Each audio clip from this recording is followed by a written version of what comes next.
बूझो bus stand पे गया अपने ग्रैंड पेरेंट्स को लेने, जो कि 1 साल के बाद आ रहे थे शहर में उसके पास। तो वो वहाँ से दौड़ भाग ज़्यादा कर रहा था बस स्टैंड पे, बस स्टॉप पे। तो वो जब दौड़ भाग ज़्यादा कर रहा था, उसको ब्रीदिंग रिपीट ले तेज़ी से वो सांस ले रहा था। जब हम भागेंगे तो सांस तेज़ी से लेंगे। तो ग्रैंड मदर ने पूछा कि तुम कहाँ से भाग कर रहे हो, इतनी तेज़ तेज़ सांस क्यों ले रहे हो? तो उसने कहा मैं भाग कर रहा हूँ इसलिए सांस तेज़ ले रहा हूँ। ठीक है, तो उसके दिमाग में ये चीज़ बैठ गई, क्वेश्चन उठ गया कि तेज़ भागने से ब्रीदिंग तेज़ हो जाती है। और ब्रीदिंग पार्ट है रेस्पिरेशन का। Breathing is a part of respiration. ये चीज़ याद रखनी है, ब्रीदिंग एक रेस्पिरेशन का पार्ट है। ब्रीदिंग मतलब सांस लेना, मतलब ऑक्सीजन अंदर लेना, हवा अंदर लेना और फिर बाहर निकालना। ठीक है, तो जो अंदर ले रहे हैं ऑक्सीजन, उसमें से लेके कार्बन डाइऑक्साइड बाहर आ जा रही है, तो सांस लेना ब्रीदिंग है। और ये रेस्पिरेशन का पार्ट है। और रेस्पिरेशन से एनर्जी रिलीज होती है सेल्स में। तो हम रेस्पिरेशन कैसे होता है, हाउ डू वी रेस्पायर, हम रेस्पायर कैसे करते हैं? हम पता है कि हमारा एक सेल, हमारी जो बॉडी है उसकी यूनिट है cell. Cell smallest structural functional unit of organism. ये क्वेश्चन पूछा जाता है पता नहीं कितनी बार।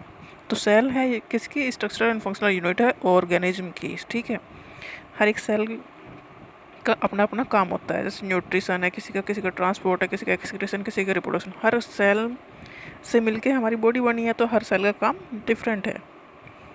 जिसने जो ऑर्गन बनाया, मैंने कुछ सेल ने बनाया हार्ट, तो हार्ट का काम अलग है। कुछ ने बनाया लंग्स, तो लंग्स का काम अलग है।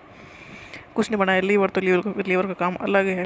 तो ये सब मिलके बने हैं सेल से, इसलिए सेल यूनिट है ह्यूमन बीइंग ऑर्गेनिज्म की।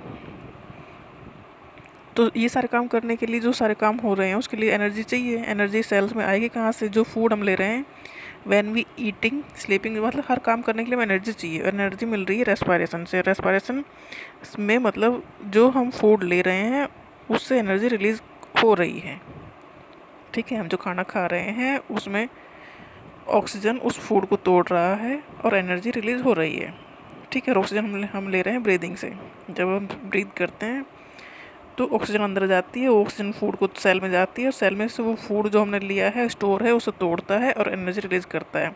और एनर्जी रिलीज करके जब उसमें CO2 बनती है, एनर्जी प्लस CO2 बनती है, तो CO2 फिर बाहर आ जाती है। ठीक है,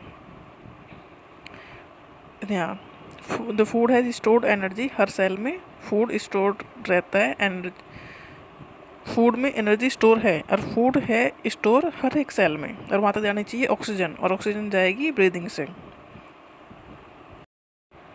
सो जो सारे ऑल ऑर्गेनिज्म रेस्पायर करते हैं एनर्जी लेने के लिए फूड से।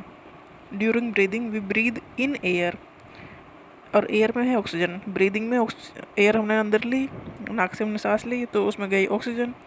ब्रीद आउट, जो ब्रीद आउट बाहर जो हवा आई, जो सांस आई, उसमें CO2 ज़्यादा है।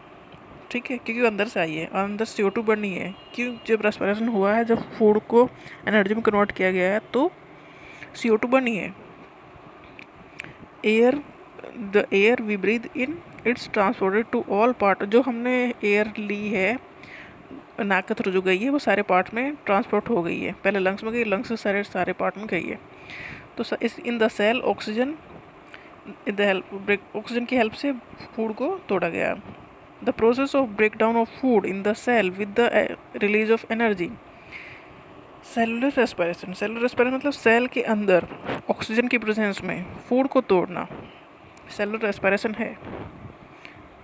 ये cellular respiration take place in the all the cell of organism. हर एक सेल में ये काम होता है।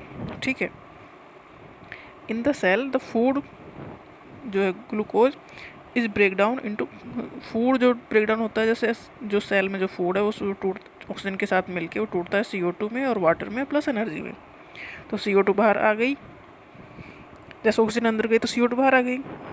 यानी break down of glucose occur with the use of oxygen की हेल्प से अगर ब्रेक डाउन हुआ तो उसे कहते हैं एरोबिक रेस्पिरेशन। ये पूछा जाता है एरोबिक एनारोबिक क्या है? तो ऑक्सीजन की प्रेजेंस में अगर रेस्पिरेशन हो रहा है तो एरोबिक है, और ऑक्सीजन की एब्सेंस में अगर रेस्पिरेशन हो रहा है तो एनारोबिक है। क्योंकि कुछ ऐसे भी जो ऑक्सीजन नहीं लेते हैं, वो सिंगल सेल्ड ऑर्गेनिज्म है, वो अलग है, उनके बिना भी जीस लेते हैं। तो पहले सिंपल सी बात समझने की ये है कि ब्रीदिंग एक ऐसा प्रोसेस है जिसमें हम ऑक्सीजन ले रहे हैं और CO2 बाहर निकल रहे हैं, और ये पार्ट है रेस्पिरेशन का। रेस्पिरेशन में फूड से एनर्जी मिल रही है, ठीक है। जैसे कि हमने ऑक्सीजन ली, हर सेल में ऑक्सीजन पहुंची, सेल में जो स्टोर्ड फूड है उसको उस ऑक्सीजन ने तोड़ दिया carbon dioxide, water and energy में, ठीक है। और CO2 फिर तो बाहर आ गई और एनर्जी मिल गई। तो ये हो गया cellular respiration, aerobic respiration, air के प्रेजेंस में। और जो एयर नहीं है तब भी हो रहा है तो एनारोबिक रेस्पिरेशन। ये इंसानों में भी होता है, जब मान लो हम दौड़ लगा रहे हैं और हमें ज़्यादा एनर्जी चाहिए और इतनी ऑक्सीजन नहीं मिल रही है जो उससे सेल्स में जो स्टोर्ड फूड है उसे तोड़ सके, तो डिफिशियंसी हो गई। तो मतलब कुछ एनारोबिक रेस्पिरेशन भी होता है, ठीक है। तब